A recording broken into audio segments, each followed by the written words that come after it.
celebrate the milestone, would you believe, of our 450th show this week, we cast our eyes to the future and the impending rise of the machines, as they say. In this vein, leading men's magazine Maxim has teamed up with entrepreneurs Gil Ovid and Ran Nuner from the Creative Counsel for a futuristic cover story exploring how advancements in technology can and is changing the world that we live in.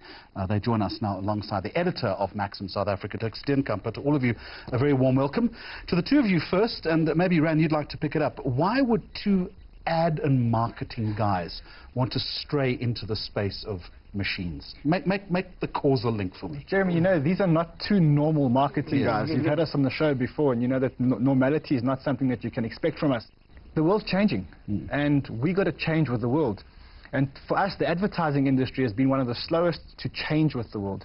And we had to take a bold step, come out with a bold step and do something to show the industry that we're moving with the times and that the industry better follow suit. Is there, Gil, an indictment that the industry isn't moving quick enough in that respect, that they're happy with the tried and tested, perhaps more conservative ways? As you're talking to me, I'm just seeing the picture of you behind me as well. Yeah. Look, they're not happy with it. They're just not doing anything about it. So it's like a frog in boiling water. But the point is, we go to Cannes, we go to Lurie's, and it's the same faces, same people, celebrating and doing the same thing. And meantime, their pie is simply just getting smaller, and the likes of the Facebooks and the Googles are starting to make all the money. Everyone's talking about embracing technology, but at the end of the day, honestly, and you interview these people all the time, what's really changed? The briefing system is still the same. Our clients aren't changing the way they're briefing, how they're dealing with mediums. They've added this thing called social media on, and they're starting to spend more and more money, but they're not doing it with the agencies, and they're not doing it sufficiently. So our argument is, it's time to make a big statement. It's time to say, it's do or die. And the look of and feel of the magazine is exactly that. It's quite macabre. It's quite dark and gloomy, because what we want to say is, if we don't do something, it will be apocalyptic for the industry. Dirk, you would have a similar problem, I would imagine, to the advertising and marketing industry, is that often magazines are steeped in the past. They're dealing with the same old, same old. So I'm assuming what you're trying to do is to also make a statement in terms of where print publishing is going.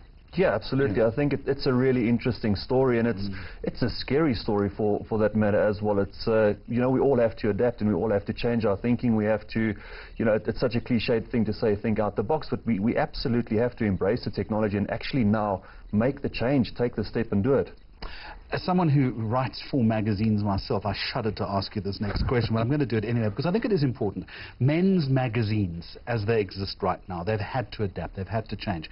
Are they still a thing? I mean, you know, are people still flipping through the pages?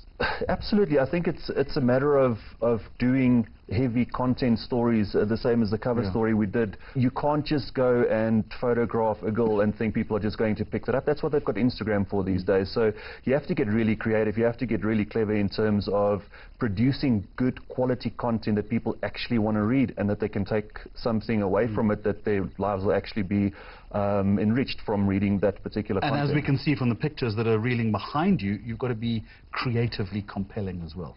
Yeah, absolutely. You have to step out of the normal zone and just do something a little bit different. And you know, certainly that is something that the reader out there walks past the magazine, first thing he sees the cover and he's like, wow, that's completely different. We haven't seen that from this title before.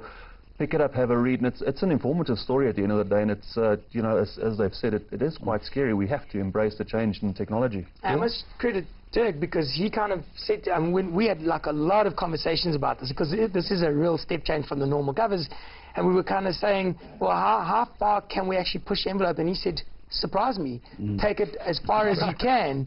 And actually, when the original pictures were sent, there was a bit of silence in the beginning. We're like, are you okay with it? He's like, I'm still processing it. And then a few hours later, he's like, I think I really like it. And then eventually it says, I love it. All right, we're talking very theoretically here. So Ran, back to you. How does an agency now grapple with the concept of machines? How can machines make your life easier? I think the first thing is that agencies have to move out of this agency mold or agency world that we're so used to operating in. We go to places like Cannes to get our inspiration. But the truth is, we should probably be going more to Silicon Valley to see what's really going on in the world of technology and how we can use technology to improve our game. Give me an example. I've seen how could technology improve the ad and marketing? I've seen artificial intelligence being used to draft copy. I've seen artificial intelligence being used to draft articles, newspaper articles, magazine articles. So you talk about how we can do it. For one, artificial intelligence is really a big step change. Why count on what we can imagine as humans? Why not feed it into machines and let the machines take it forward for us or progress it for us? And that's just one application that I've seen. Creativity surely cannot be replaced or surpassed by machines, or can it? It can be enhanced by machines. I don't expect it to be replaced, but can you hear that noise? Those are creative directors around the country breathing it's about time. Yeah, no. So I think it's a mix. And one of the things that we say in the article actually is that it's up to the individuals to find what we call their meta. What is it that really defines you as an individual? Because the normal kind of work that we do can easily be replaced by AI, robotics, big data and all of that. So you've got to look for the things that make you really creative, not the things that we call creative but actually isn't, like writing articles, which, by the way, robots can do better and more creatively. But I'm talking about the real out-of-the-box thinking. So I think what it's going to do is the great ECDs are going to rise to the occasion and really differentiate themselves and earn more, and the rest, that's their fate. Don't challenge him, Ron. I'll get you in a moment. Challenge him. Would you employ a robot to write copy? Come on, would you? There probably won't be any mistakes in that copy. I mean, do you see the publishing industry heading in that direction? Well, if you just look at how much the publishing industry has changed in the last, I don't even want to say 10 years, the last 5 years in terms of things moving more, in terms of things moving more digital. So absolutely, the change can be there from a traditional publishing side. Yeah. Rand, you were going to chip in? It's not only about being creative about the output or the work, but also the way to engage consumers. Now, if you're not in touch with technology and in what's going on with technology, there's no way that you can be creative in how you're going to engage your consumers. So you've got to know what's coming up, what technologies are there, what the uptake's going to be, how to use these things. I'll give you an example. Everyone's talking about the blockchain, this big, scary, ethereal thing called the blockchain. How can marketers use the blockchain? Everyone thinks it's an accounting thing or a self-driving car thing. How can marketers use it? And that's what people have to start thinking about. How do we use all these technologies to engage with consumers? We talk about drones as one of the technologies that are going to be replacing jobs and stuff like that. And there was a brilliant campaign done by Uber in Mexico. So Mexico is obviously riddled with traffic jams.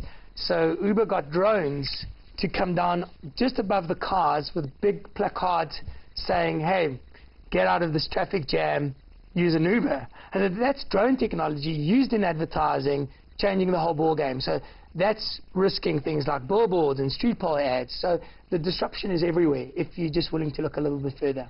What about jobs, Ron?